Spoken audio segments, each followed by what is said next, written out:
Welcome to another episode of Mortgage Matters, every Wednesday with Team Adwar. Here's your host, Todd Adwar.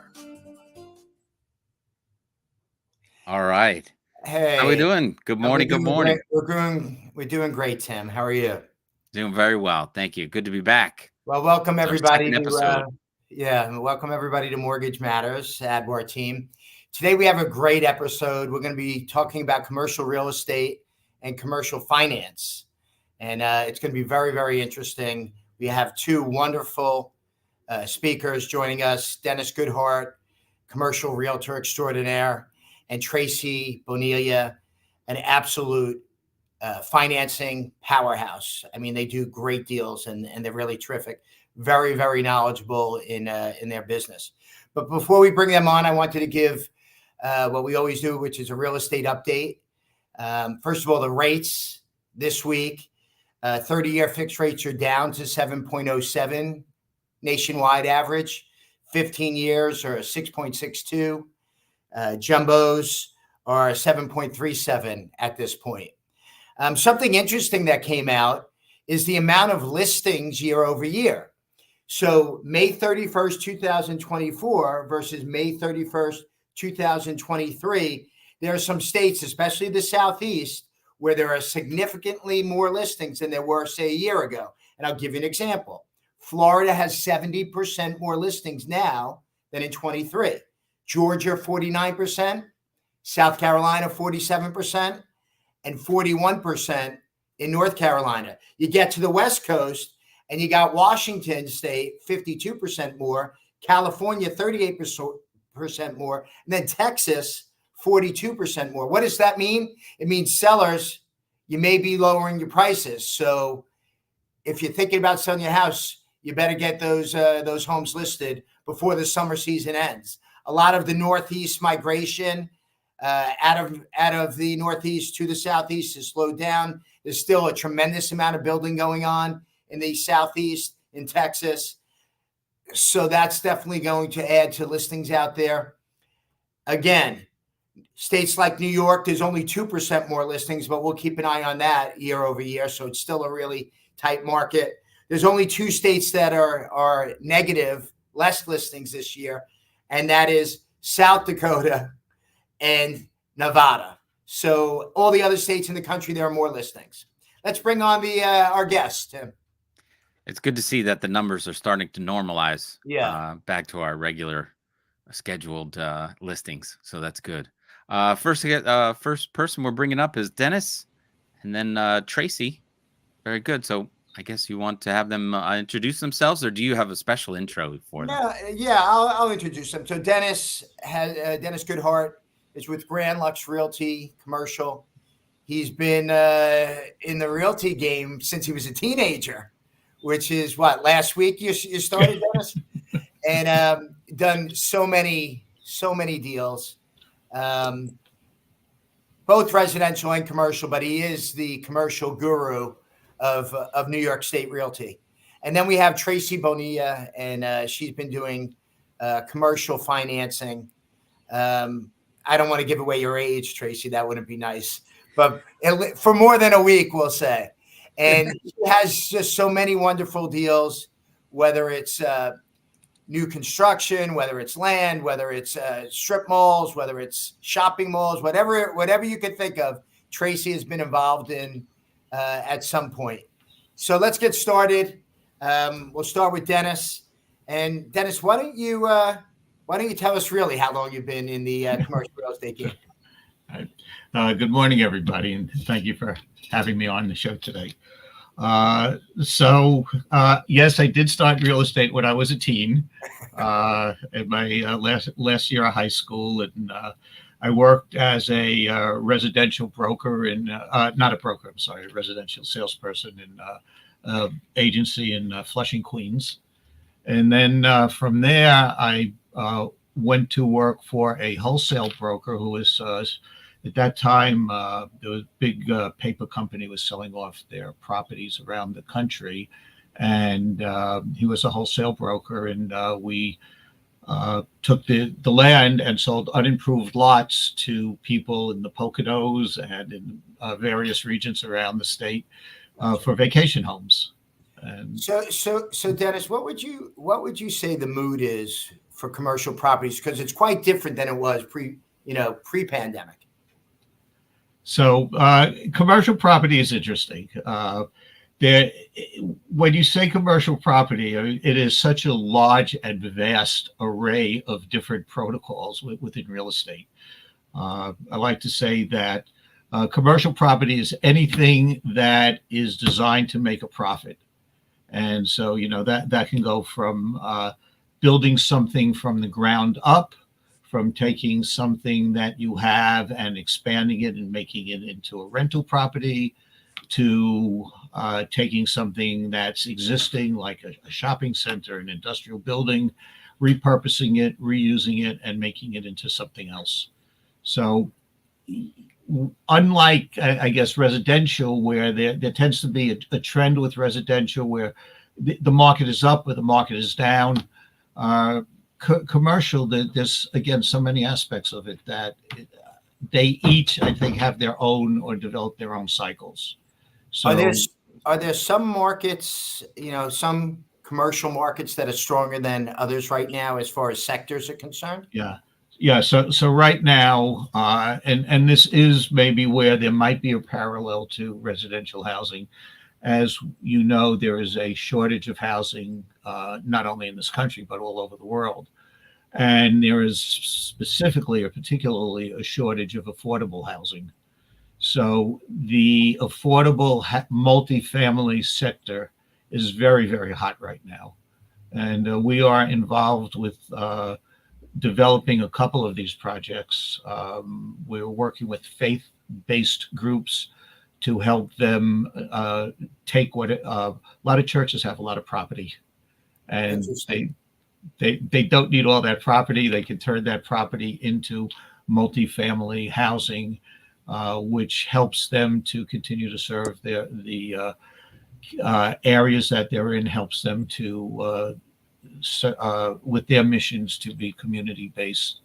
And so we're working on projects like that. For example, right now we're going to be building 100 units in Indianapolis, and we're looking and hopefully to expand that to 200 units. We're going to be building a affordable housing building in Yonkers. That's probably going to be about 75 units. So those are just two immediate projects that we're working on.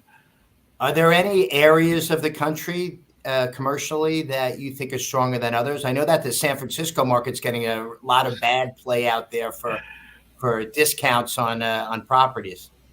Well, yeah, I mean, I don't want to get into the various politics of different places, but the political policies do affect development in various areas.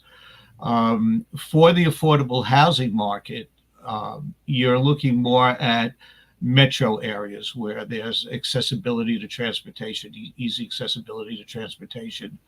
Some of the areas that we are looking at, we're building in, while they may have the transportation, they don't have the commercial hub around them. So one of the things that we look to do when we build housing is also to build community development. So that we may put in a supermarket if there's a food desert. We may add community space. But to get back to the specific question you asked, I think right now any metropolitan area is really desperate for housing, and especially for affordable housing. And I don't think it matters where in the country. So when you get a call from a new client who says, "Hey, I have a lot of money that was just left to me by grandma, and I want to invest in commercial real estate," what's your recommendation going to be, Dennis? So that's a good question. It's an interesting question. It really depends on what the individual is looking for. You have not a lot, but there's a significant number of people that have 1031s. They are taking money and they want to defer the tax on it. So they're looking for investments where they can use that tax deferment to continue to be invested in real estate and at the same time not have to pay the taxes on it. So a shopping center might be a good investment for them, or maybe some type of portfolio where the portfolio has a number of different commercial investments and kind of almost like a mutual fund for investments. There are people that just have, let's say, not a lot of money, but they want to invest in real estate. So something like a 4 or 5, 6 family house might be a good investment for them. Okay. Have you participated in any recent deals besides the ones that you mentioned in Indianapolis and in Yonkers? So interestingly enough, we are in the process of, we're very close to closing on a building in an office building in Manhattan. Oh, very interesting. What we call a Class B building. And the interesting thing about this is that the Class B realty market in New York City is dead.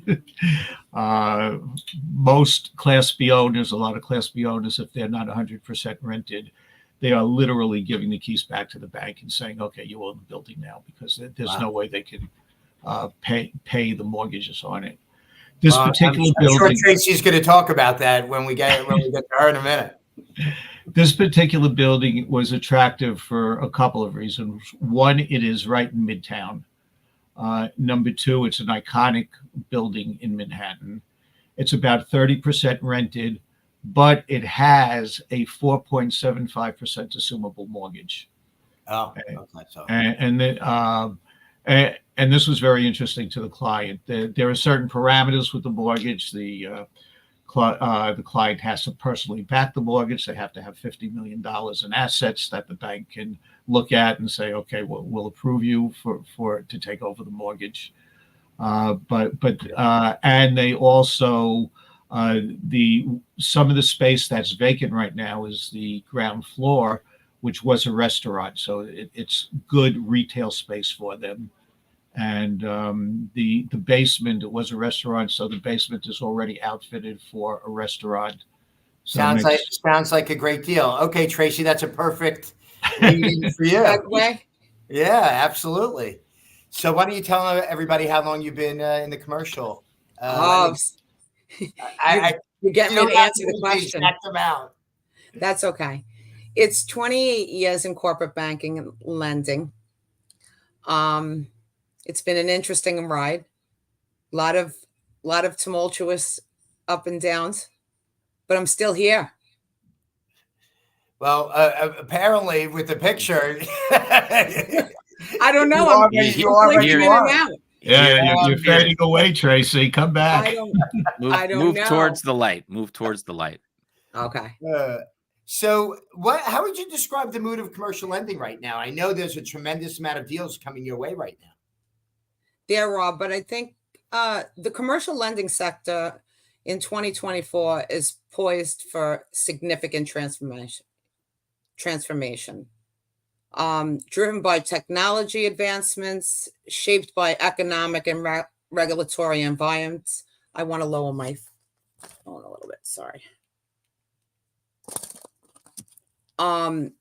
And the changes present both challenges and opportunities, right, for lenders and borrowers alike.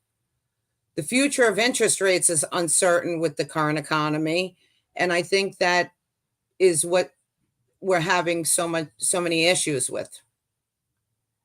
Okay, and any interesting deals that you've been working on or that you've closed in the last 5-6 months? We're already midway through 24.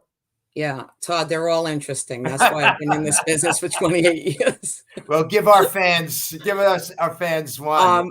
I guess my most notable one recently was we closed a very large deal for a developer building out warehouse space for a social media platform.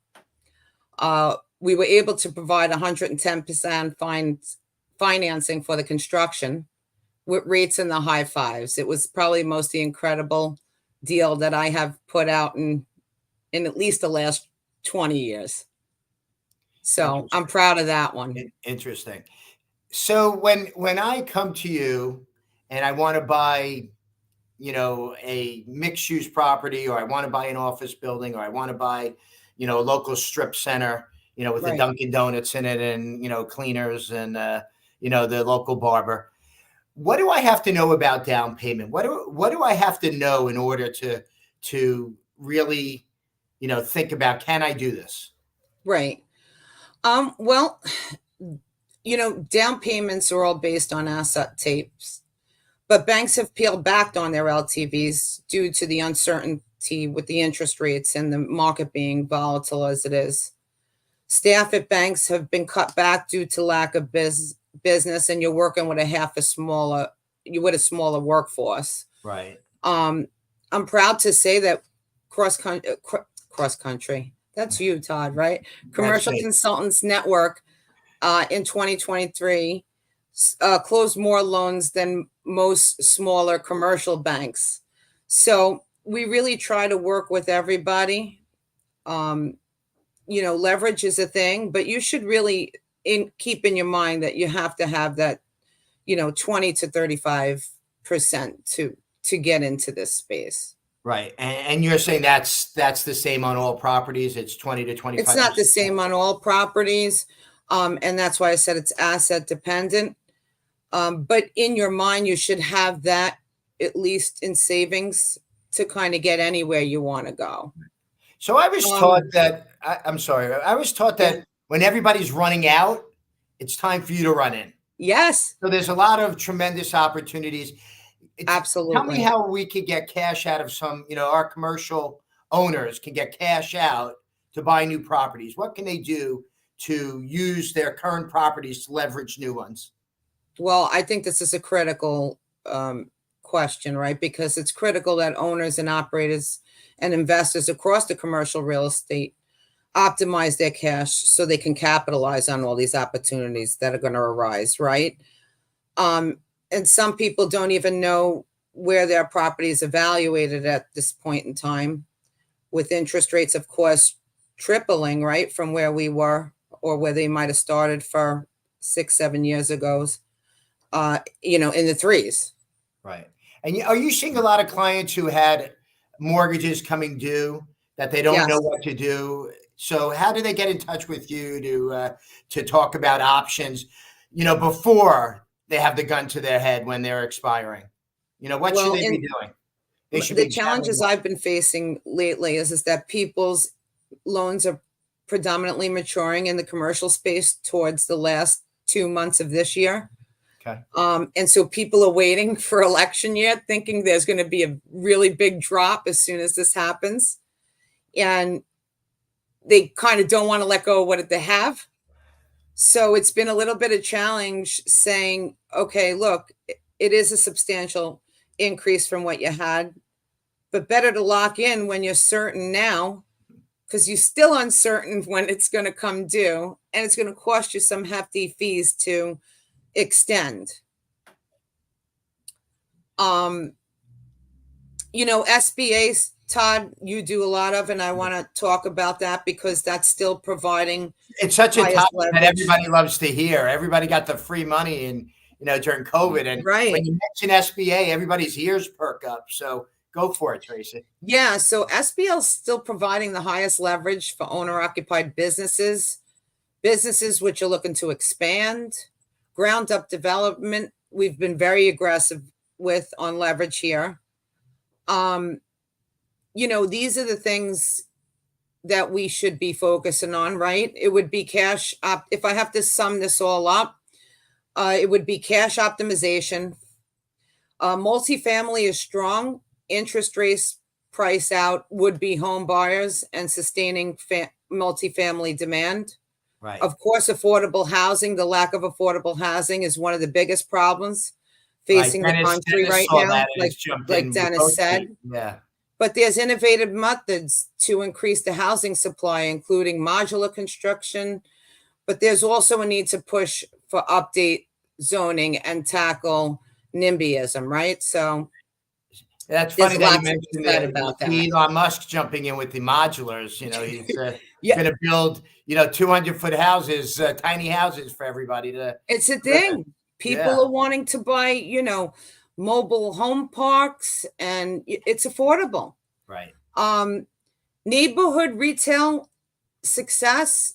Many see this as synonymous to Class B and C malls. E-commerce continues to grow, but it only makes up 15% of all the retail. Right. There's plenty of room for brick and mortar operations. You just inherited, $2 million. What are you buying first? And where? Multifamilies become a little challenge because depending on, I'm a person that's not paying what they're asking, right? So that's always a challenge. Listen, I think retail will emerge as a stalwart in 2024. This asset class is expected to experience a steady performance with unchanged vacancy rates and moderately positive rent growth for neighborhoods and community shopping centers. Like, I wouldn't rule that out. Okay. Office space will make a comeback at some point because corporate America isn't going anywhere, and at least for the next 10, 20 years. Right. Industrial has softened, but there's a positive outlook as foreign labor has become significantly increased over the last 2 decades. I don't really ever have a favorite type. I do like to stick with something that's a little bit more conservative, but that's me.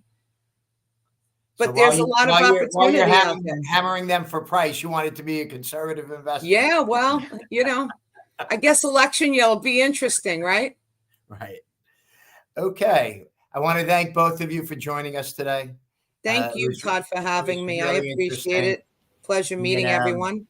Next week, folks, we are going to be talking to Michael O'Connor, who happens to be the foremost authority on reverse mortgages. And reverse mortgages have a negative stigma attached to them, but you couldn't be more wrong about it. We have 50% of the population with a tremendous, over the age of 62, homeowners that have a tremendous amount of equity. They don't need to have payments anymore.